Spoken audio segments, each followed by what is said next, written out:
In this tutorial, I'll show you how to add an image slider or gallery in Confluence.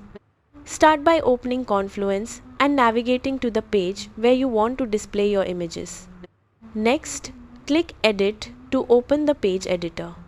Place your cursor where you want the image, slider or gallery to appear. If your Confluence workspace includes an image gallery or slider app, type the name of the macro such as Smart Images and select it from the available options. Once the macro is inserted, begin adding the images you want to display.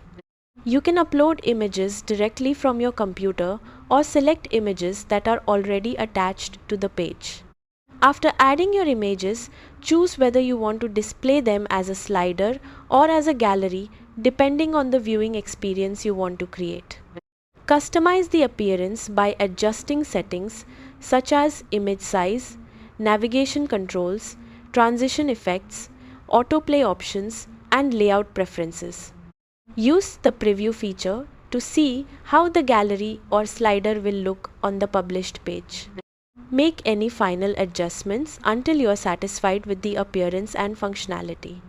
Then click Save and publish the page.